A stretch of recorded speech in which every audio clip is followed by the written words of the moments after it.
Estimez-vous actuellement occuper une forme d'emploi rémunérée si inutile, superflue, voire néfaste que même le salarié que vous êtes ne parvient pas à justifier l'existence de cet emploi? Et est-ce que vous vous sentez obligé, pour honorer les termes de votre contrat, de faire croire qu'il n'en est rien? Eh bien, si vous répondez oui à ces questions, c'est que vous occupez un bullshit job, un job à la con en français. Vous avez peut-être déjà entendu ce terme qui a été popularisé en 2013 par David Graeber, anthropologue et militant anarchiste américain, ce qu'il ne cache pas d'ailleurs. Contributeur de la revue en ligne Strike, il avait à l'époque publié un article sur le sujet des bullshit jobs, article qui a rapidement été traduit en une quinzaine de langues pour finir en buzz planétaire. David Graeber, peu après la parution de son article, a rapidement reçu de nombreux témoignages à partir desquels il a tiré le fil de sa démonstration. Démonstration qui aboutit à la conclusion grossièrement résumée de la façon suivante. Nous sommes devenus une civilisation fondée sur le travail, mais pas le travail productif, le travail comme fin et sens en soi.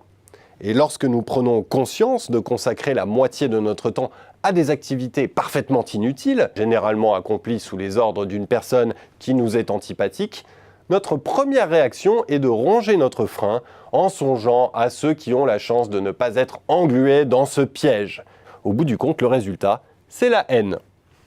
Et c'est vrai qu'il y a beaucoup de rancœur dans les témoignages recueillis par David Graeber, témoignages qu'il publie en français, 5 ans après son article, dans son livre intitulé sobrement « Bullshit Jobs » aux éditions Les Liens qui libèrent. Mais témoignages qui prennent davantage la forme d'une chronique de l'ennui ordinaire en entreprise, plutôt qu'un pamphlet contre le système, capitaliste bien sûr, qui nous aurait mené à ces bullshit jobs. Alors bien sûr, c'est agréable à lire, on se délecte de l'allemand qui va faire 500 km pour tamponner un document autorisant le déplacement d'un ordinateur de quelques mètres seulement. Mais on aurait aussi aimé entendre davantage le point de vue de ces patrons d'entreprise qui embauchent des gens à ne rien faire, car à lire Graeber, ils seraient nombreux, ce qui est pour le moins très étonnant dans un système capitaliste à la recherche du profit maximum. En fait, ce qui est sans doute bien plus intéressant que la démonstration pas forcément très objective de Graeber, c'est l'origine de son article Bullshit Jobs publié en 2013, un épisode sur lequel il revient dans l'introduction de son livre. Les responsables éditoriaux de la revue Strike avaient à l'époque demandé à David Graeber un article provocateur, je cite, et l'auteur a fait reposer son sujet sur une intuition, je cite là encore. Par la suite, il a construit son argumentation sur un mode inductif bien plus que déductif, et ce faisant, David Graeber a sans doute mis des mots sur un aspect du mal-être au travail, pas forcément le plus visible.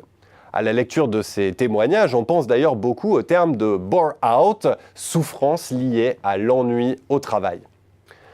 Alors, faut-il voir dans cet épisode le point de départ de la révolte des premiers de la classe contre les jobs à la con, pour reprendre le titre d'un livre publié en 2017 signé du journaliste Jean-Laurent Casselli, dans lequel il reconnaît que les professionnels du marketing ou de la finance qui quittent la défense pour devenir brasseurs ou pâtissiers sont encore minoritaires, mais dans lequel il indique aussi que ce sont ceux qui peuvent imprimer le mouvement, des early adopters en quelque sorte, qui renoueraient avec le bonheur simple de l'artisan boulanger qui voit effectivement le pain, fruit palpable de son travail, sortir du four.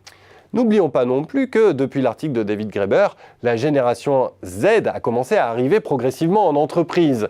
Et cette génération, paraît-il, accorde un très grand intérêt au sens de son travail. Et si ça se trouve, tout cela est parti d'une simple intuition.